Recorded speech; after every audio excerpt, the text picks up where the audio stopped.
or someone you know wear religious jewelry in public? Yeah, I wear a rosary beads to bless me and keep God around, to keep my faith up, keep the demons away from me. Some people think it's cool. They think it look nice, I guess. So I wear it regardless of what people think. Crosses, crucifixes, I think they're accepting of it. Like, you want to show your religion. It's not like you're telling them what to do, so they don't really care. I have a couple crucifixes of my own, and a lot of people do. Like, even Jewish people wear the star, and it's fine. Like, you're open with sharing your religion, you know, and I think that's good. That's fine. That's what you believe in, so you should be proud of it. Some people wear crosses, but they look at it like they're just wearing some sort of jewelry. Some people always look at it like a faith thing. I know a lot of people that wear like chains with crosses on them and things like that. And it's not uncommon to see it. I don't think anyone really even questions it. My mom actually wears a cross. People probably look up to her for it because everybody's scared to say what kind of religion they have, you know? I think, wearing crosses and religious jewelry, it's a really great thing. If you wear a cross proudly and with sincerity, it's a great way to show your religion. I know it helps to remind me to live my faith every day. I'd say something as simple as wearing a t-shirt with a Catholic message on it can really just get you in the right frame of mind to thinking about your day, and also shows other people that you're not afraid to be Catholic or to be religious at all. You can express it very easily.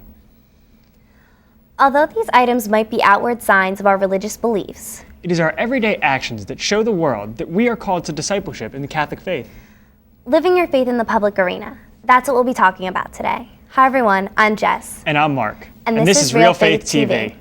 Our spotlight guest today is 3-time Emmy-Award winning actor Martin Sheen, who will share with us how his Catholic faith has inspired him to become an activist for numerous humanitarian and political causes. We'll meet him a little later in the show, as well as meet our studio guests. But first, let's go back to the teens on the street and find out whether they feel it's better to make your beliefs public or to keep them private. Let's check it out. Do you think you ought to keep your beliefs private or bring them into a public discussion?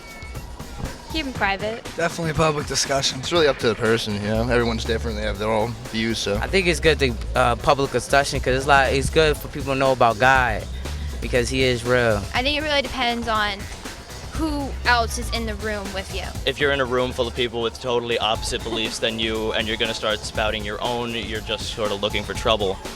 But if you're around a pretty mixed group of people where there could be an intelligent conversation about it, then definitely bring your beliefs out to the table. I don't want to have a fight about it. I don't want to try to push my beliefs on someone. Just if they ask me about it, sure, I'll tell them. It's nothing to hide. If you're open with that, you could talk about it with your friends. I talk about it with my friends, I think that's a good thing. Discussion is always healthy. It's just the forum that it's discussed in. Does peer pressure discourage teens from being vocal about their opinions or beliefs? Yes. In what way do you think so? I think some kids are afraid of what they think and they don't want to put it out there because they'll think people will judge them. Everybody's just scared to say what they want and say what's on their mind, Some teenagers really look down upon it. They're like, oh yeah, God, no, whatever. You're so conservative now. You're not a real teenager. You don't like to party or anything. You're not fun, but really you're just a normal person. You just believe in a different religion. That you should just stick to what you believe in and not do something because someone else tells you to do it. I really agree with what that one girl on the street had to say. She said, I'm not going to push my beliefs on anyone, which I completely agree with. But if somebody asks me about it, I'm definitely going to tell them everything that I can and everything that they want to know. It's really true. I'm not going to try to hide my beliefs or try and tell someone differently of that. I'm just going to let them know who I am and who I believe in and what I stand for. And there's nothing wrong with that, I don't think. Let's see what our studio guests have to say about this topic. They are John, Casey, Kira, Marie, Alex, and Dan. So, do you find it difficult to live your faith in a public forum? I don't think it's been difficult for me at all. When I growing up, I went to a Catholic school all my life, so I was always able to surround myself with people who are like me and be able to express my faith in a setting that I wasn't intimidated by. Yeah, me too, because I grew up with a lot of people around me who are Catholic, so we just share our same beliefs and we talk about it together. I come from a big Catholic family, but I go to a public school that's very, very, very diverse. So in school, I don't really feel as comfortable with being very open about it, but at home and in youth group, I feel very comfortable. Like what John said, I went to a Catholic school too, so I never really had a problem with it because everyone around me was always very open with their religion. I also went to a Catholic school, and I just was so immersed with the Catholic faith, and I'm proud to be a Catholic. And I think I want to spread my word about Jesus with everyone. You know, I think it's a matter of strength. The stronger you are, the easier it is to share your faith with everybody. I think, a really important aspect is to know that you aren't just supposed to talk about Jesus and tell people about your faith. You're supposed to live it. You're supposed to be a good person and live like God wants you to. At the most basic level, our Christian faith requires us to live as Jesus taught us to live, spreading love, justice, and forgiveness. How we live in public should be deeply affected by our core beliefs. That doesn't mean we have to walk around preaching or convincing others to believe the way we believe. Our actions tell others who we are and what we're about. Our spotlight guest, Martin Sheen, known best for his role in The West Wing and numerous blockbuster films, is a shining example of living his Catholic beliefs openly and honestly. Let's meet him now and see how he keeps his faith central to everything in his life. I don't really separate any part of my life. When you begin to separate one part of your life and compartmentalize one part of your life from another, then you become fragmented. The ideal way to go about it is be inclusive, to unite the will of the Spirit, which is our deep longing for our freedom to be ourselves, our freedom to become ourselves, to the work of the flesh. I don't think you can be in one that avoids the other. I think you become unbalanced and you do more harm than good. The bottom line is to become yourself in all things. I'm a father as I talk to you, as much as I am a brother to my brother John, as a husband I am to Janet, as a friend I am to Jim, as a Catholic I am sharing a community, as I am an activist, as I am an actor, and we share a love of theater, of performing. And I don't separate any of that. And I think that is a major problem. When you start separating yourself, wow, today I'm an actor, I'm hanging out with this crowd, they all do this way, I'll do that. Well, you wouldn't do that at home. Well, today I'm this. You know what I'm saying? I think the whole idea is to unite every part of your being so that you become whole and healthy. And that's really the only way that we can become ourselves. Martin talked about uniting the will of the Spirit with the work of the flesh. As citizens in a democracy, it's our obligation as Catholics to speak out on issues concerning life, family, social justice, and global solidarity. The U.S. Catholic Bishops' document, Faithful Citizenship, states, Catholics are called to be a community of conscience within the larger society, and to test public life by the moral wisdom anchored in the Scripture and consistent with the best of our nation's founding ideals. Is it always easy to be both a good citizen and a good Christian? That's what we asked the teens on the street. Let's check it out. A faithful Catholic and a respectful citizen, they go in hand because as a Christian you're supposed to be friendly, like upstanding member of society, and when you're following the Christian laws, then you're following like the country laws, the citizen laws, you're helping people, yeah, you're a good citizen. Absolutely. If there's a will, there's a way. You can use your faith to, live your daily life, so it makes you a better person if you live by your faith. You can be following your religion completely and then be a completely horrible, mean person by still following it. So it really depends on the person itself and what they take it to. Your beliefs affect all your decisions. And being a good citizen involves making good decisions and being able to lead a good lifestyle. And Christianity and Catholicism and all that promotes leading a good lifestyle, so it helps you be a good citizen in the end. Did your faith encourage you to speak out against injustice? Of course. Absolutely.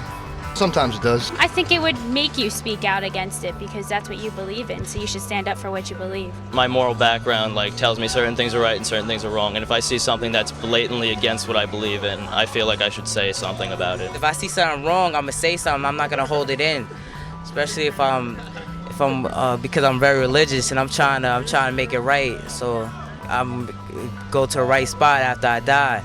Injustices, sure, it comes out because being fair to people, being nice to people, you just have to look out for one another.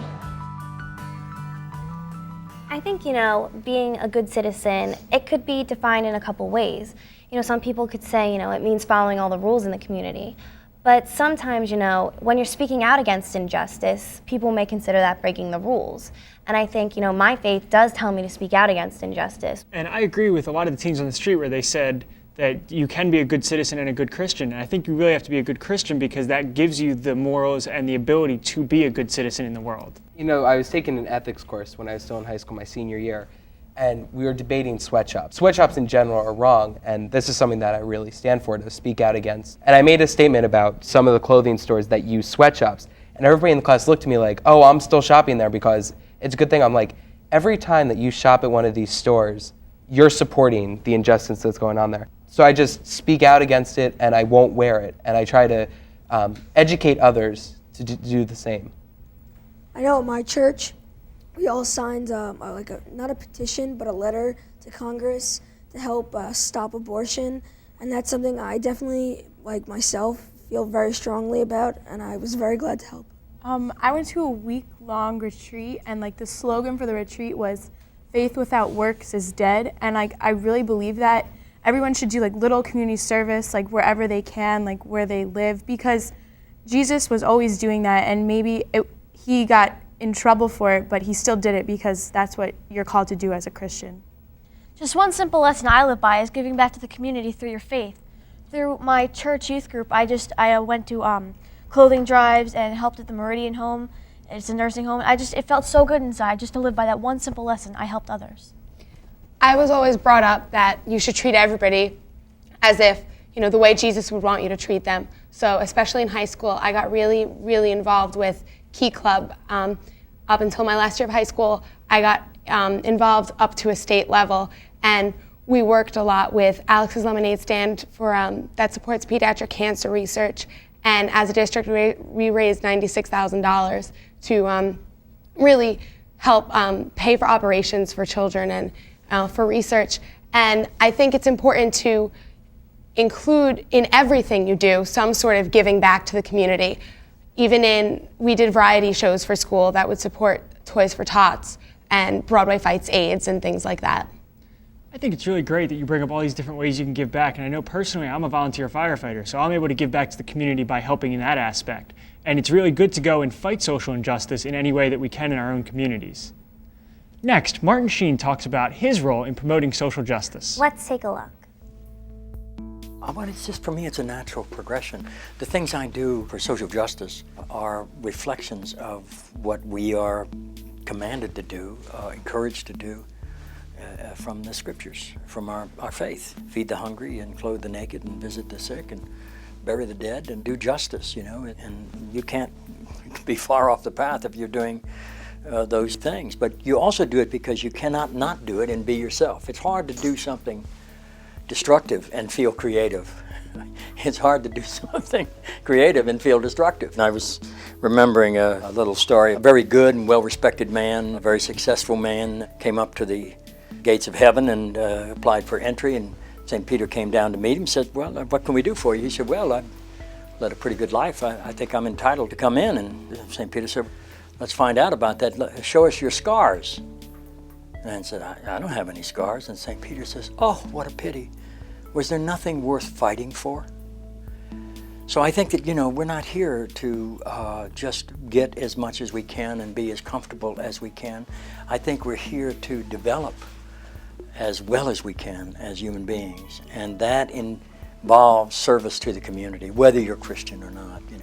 I think that your faith should cost you something if it's valuable. If it doesn't cost you anything, you have to question its value. I think we have to be honest about the image of what we profess as Christians and the reality of what we do in our lives as individuals, as a culture, as a nation. I think we have to accept responsibility for that. If you can just go along and not, get involved, not rock the boat, not be encouraged to change, to grow, to suffer, literally, to suffer, to become different, to conspire with others for justice. I really like how Martin said that our faith has to cost us something. And every time I go to a mass or an adoration or even just look at a cross, I'm reminded how Jesus dying on the cross cost him everything and it gave us eternal life. And what greater price can anyone pay than giving their life to something? And it's a great motivation every day to just wake up and realize that God did that for all of us. Once we understand the sacrifice that Jesus made for us, we realize that we too have to make sacrifices. We have to sacrifice our time to help educate people and do community service. What are some ways we can live out our faith and work for justice? At my school, we have a 4-day retreat that the juniors and seniors are invited to participate. It's called the Urban Challenge Retreat. And all the participants, it's so cool. They just drop everything and you spend 4 days in Camden with people in homeless shelters, people that are sick, and you hear their stories. And I never had the opportunity to go, and I regret that. But for the stories that I've heard that people share, it's an awakening inside you that renews your faith and just makes you feel so thankful for everything that you have. You know, I can think about scripture where, Jesus is watching everybody put their money for the church, and all these rich people come along, they're donating a ton of money, and then this old poor woman comes and puts her 2 little coins in. And I just think about it, and Jesus says, she is given more than anybody else can because she actually gives from what nothing she has. And if we can just learn to empty ourselves out that much that we can give till we have nothing left, then that's what Jesus wants for us. Yeah, this girl at my school, she didn't really believe in God, and everyone else was like, "Oh my gosh, she's bad," stuff like that. And she was the nicest girl in my class, and I just hung out with her and stuff like that. And at the end, I taught her about some things that God did, and she started believing a little bit by little. More like what Dan was saying, my school, I feel like it's very cliquey, so I always try to include everyone in activities. I'm very spirited for my class, so I'm always try to get everyone to go to all the pep rallies and football games, just so we can all be cohesive and one strong class. And I feel that's even people may think, wow, she's really weird for trying to include every single person, but everyone should have a good experience. So I feel even I'm sacrificing what people think of me. I know I actually heard about a youth group. They look down on other people because they didn't have the same label, I guess.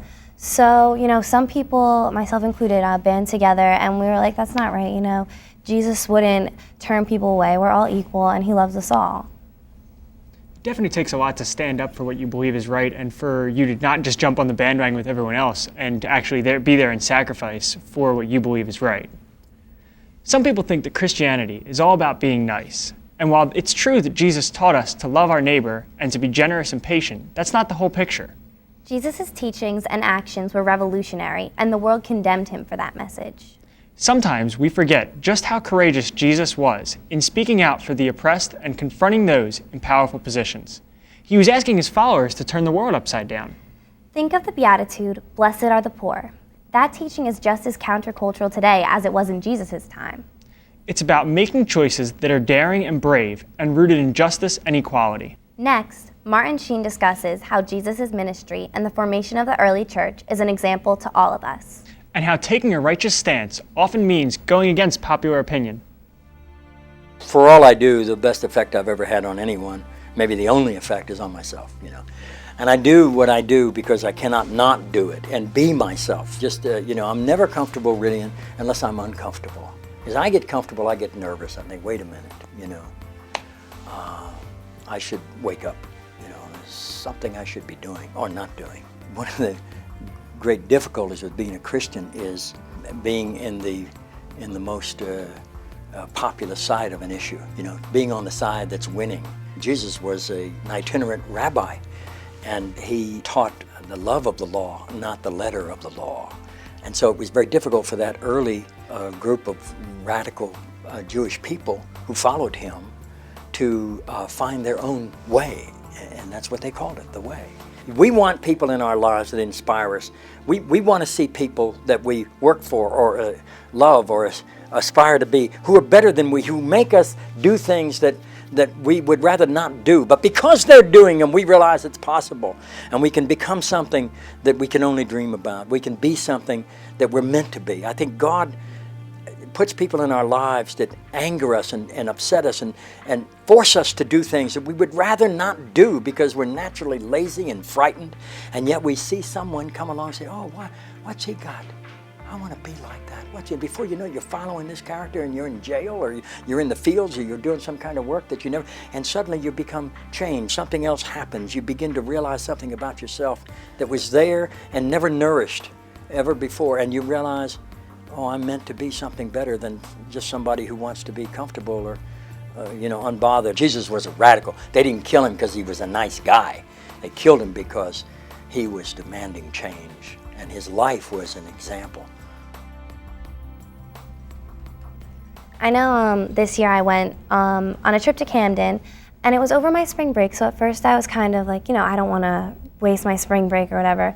But when I went, I was like, okay, I'm going to do some good stuff, help people out. And the first day I went out, we helped the people of Camden, and I saw what they had to go through, and it was really upsetting to me. Like, I was really hurt by it. And as the week went on, I got more tired, and I had to keep going out and helping people. And it really disturbed me because I saw what they had to live through, and I just couldn't believe that people were living like that. And so, after the trip, I expected to have that wonderful feeling that I did something good. And I know I did do something good, but I felt like, I needed to do more because just their living situation was just so bad. Yeah, I know, what you said, you didn't want to give up your time. My parish had a clothing drive over a weekend during February, and I didn't really want to go, but I went, and we collected a lot of clothes, and we did help the people, but we didn't, even though we helped them a lot, they can still use a lot more, and I did feel bad that I really didn't want to go. My parish youth group held a trip to Meridian Nursing Home, and at first I was expecting, okay, I'll make these people feel better, but then once I got there, we played a couple games with them, sang them a few songs. These people have no one. I noticed that as soon as we got there, they were so excited that we got there because no one comes to visit them. They were all so excited. It drained me completely. I mean, it really changed my outlook on how spoiled I am that I have everyone around me just to go visit them, and then these people have nothing.